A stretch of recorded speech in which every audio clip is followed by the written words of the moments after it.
بتحكي وبتقول كنت اتفقت قبل الجواز مع خطيبي اننا نشتغل احنا الاتنين بعد الجواز عشان نقدر نسد احتياجات البيت، عشان انا كان عندي احلام كتيره جميله واهمها كان لولادي انهم ما يطلعوش يعانوا، وهو كان عنده حلم انه يستقل بمشروع خاص بيه. اتجوزنا وبدانا نحط قرش على قرش، وكنت انا المسؤوله عن الادخار. كل حاجه كانت بتمشي بحسابات. دخلت في جمعيات علشان ابقى ملزمه اسدها، وهو في نهايه كل شهر كان بيديني المرتب. ولكن مشكلتي انه كان بيرجع من شغله ينام يسهر مع اصحابه، وكانت حجته الدايمه عن اي مسؤوليه تانية انه بيشتغل وانه مش ملاحق وانه شغله متعب. حتى اهتمامه بيا كانت من ضمن الحاجات اللي اختفت ورا حجه الشغل. على النقيض كنت انا برجع من الشغل ارتب البيت واهتم وحايل وواسي واصحى قبله وانام بعده، وبدل مسؤوليه الشغل كان في مسؤوليه البيت والطبيخ والتنظيف وحسابات وبالي في الف حاجه تانية، وما كنتش بقصر في اهتمامي بيه. حصلت مشكله مع التانية، كنت دايما بطلع الطرف الخسران اللي بيحاول يصعب الامور واللي شايف ان الدنيا وردي وخلينا بقى نقضيها حب في بعض. الطرف الفاضي اللي بيخلق مشاكل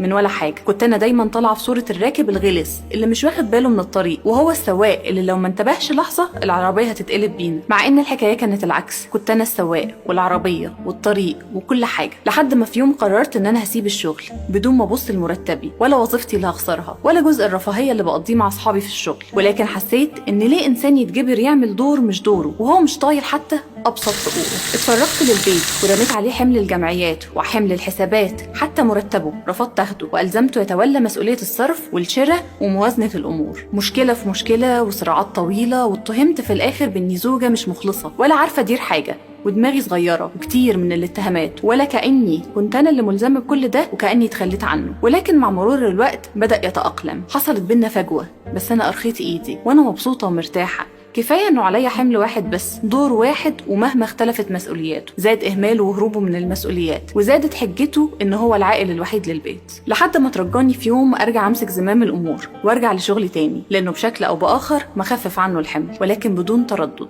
رفضته بشكل قاطع، لاني عارفه ان السيناريو هيرجع يتعاد وبنفس التفاصيل وبدون اي تغيير، لان التقدير وتخفيف الحمل والاهتمام ومشاركة باقي المسؤوليات أمور بتتزرع في الإنسان من وهو صغير. وفي يوم ضرب لنا حوار وانتهى بأنه قال أنا كمان مش ملزم بحاجة خالص غير أكلك وشربك، أي حاجة تانية ما تطلبوهاش مني، لا اهتمام بقى ولا دور أب الواو ولا دور الزوج الجميل، ما تدخلنيش في أي حاجة ما تخصنيش. كان قصده بأي حاجة ما تخصهوش إني أناقشه في أي حاجة أو أسأله عنها، وكانت كل طلباتي بيتجاوب عليها بأنه معيش فلوس. وفجأة الحياة أصبحت شبه مستحيلة، ولو كان حد عليه اللوم من البداية فهو كنت أنا. إني قررت أقاسم شخص الحمل من غير ما اختبر الشخص ده في موضع الحمل نفسه، من غير ما اختبره في موضع تقدير، في موضع امتنان، في موضع عدم تكليفي بشيء إذا قررت الانسحاب. والأهم إني كنت اختبرته في مسؤوليته الكاملة تجاهي قبل أن تتوسط قدمك البحر مع